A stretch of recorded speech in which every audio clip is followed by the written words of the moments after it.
Suzanne. Hey. Hey, Suzanne, just keep an eye out on your Suzanne. chat function. I'll give you a 2-minute heads up and I'll let you get started. Okay, great. How are you guys doing today? Good. Great. What a great background you have. What's that? What a great background you have. Oh, that's my site. So Oh, cool. Oh, amazing. visit Plug. tvmake.com. Amazing. We'll check it out. Thank you. So what did you each like best about the script when you got it? Let's start with Christie. Ladies first. I think I loved that it scared me. Like, I first read it and I didn't know what character I was auditioning for, and I think it scared me. I was like, this is very ambitious. It's so sci-fi driven, it's true to the genre.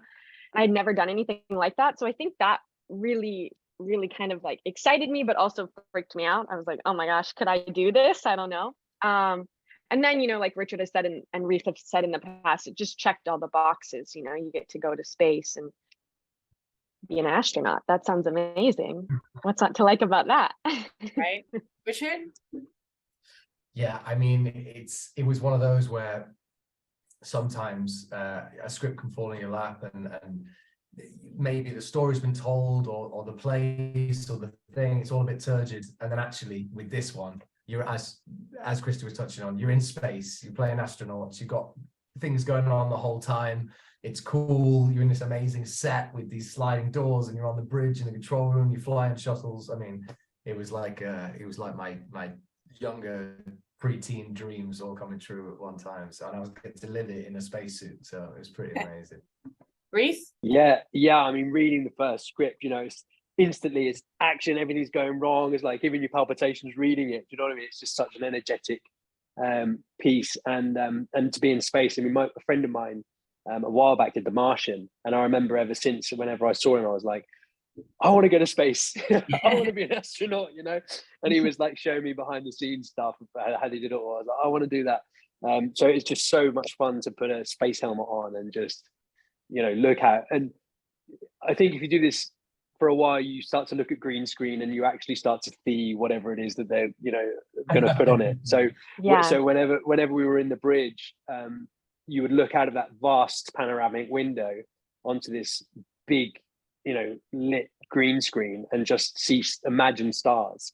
And it was the most magical thing to do every day on set. It's just to imagine what they're going to put there.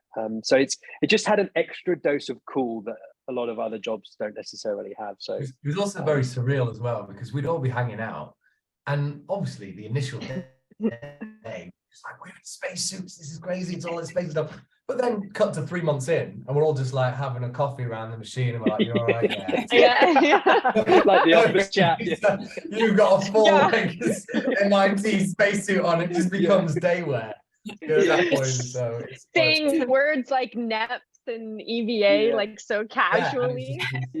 Just another day at work, right? Just meeting at the water cooler, in the canteen. And Reece, you've done a lot of stuff that was like the opposite, took place in ancient times. So this must be quite different for you. Me? Yeah.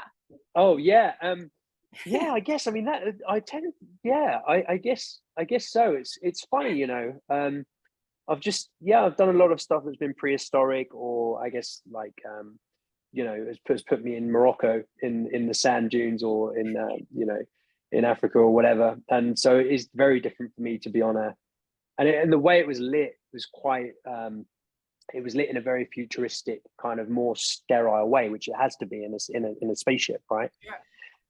So that was very different for me to wear and also I actually really liked the spacesuits that they gave us. Cool.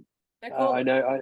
Me too. It just felt like you were wearing a onesie to work, whereas usually all fun and games till you needed the toilet, man. Yeah, right. Usually I've got swords and things to take off, and togas and all that kind of stuff, and armor and shields and all that business. So it's nice just to have a onesie with a space helmet. I quite liked it. The spacesuit's the one that has that little web light thing, right? So that's actually based on something that MIT are apparently developing at the moment. So it's and that's what's cool about our show, is it's only 100 years in the future. It doesn't profess to be kind of millions or thousands of years in the future. So a lot of the tech that we have on board, I think, was intentionally meant to feel like it could have been a recent ancestor, a descendant ancestor.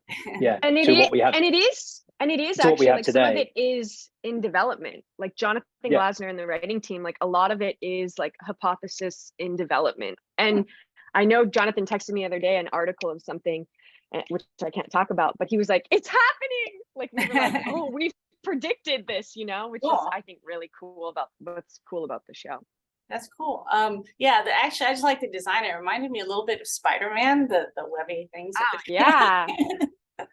So Richard, you got your start, I noticed, very young, like 12 years old on Coronation Street. Anyway, get out there and earn some money. The soap Get out opera, there. You're not living in this house for free. soap opera fans can be very devoted. Have your fans followed you to your other projects?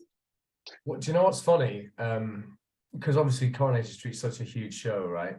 And it's like it's famously difficult to shed that, which is not something I've actively tried to do. But an interviewer said to me the other day, it's been longer, you've been alive longer since you left that show than you were alive when you left that show.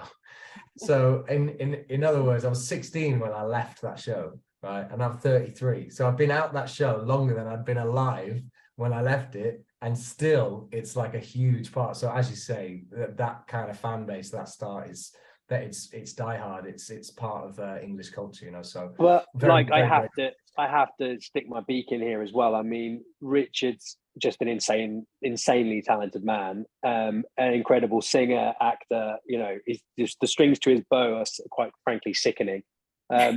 So Agreed. yeah, Agreed. you know, it's been because you know I've known some other actors, as Richard I'm sure has, who've been in these soaps and haven't really gone on to have the incredible career that Richard has forged. So I think it's just testament to his ability basically and his diversity as an actor. Oh, well, do you want to be my agent? I mean, The lovely thing I to thought he already was. say. He's my manager. so did I. I thought I was too. All right. Well, they're telling me I have to wrap up. I'm glad you guys all love each other so much. We love each other. This was Lovely really to fun. meet you. Thank you so much. Thank you. Thank you, Suzanne. Bye-bye. Thank you, Bye bye. Yeah, thank Yes, you. Jake.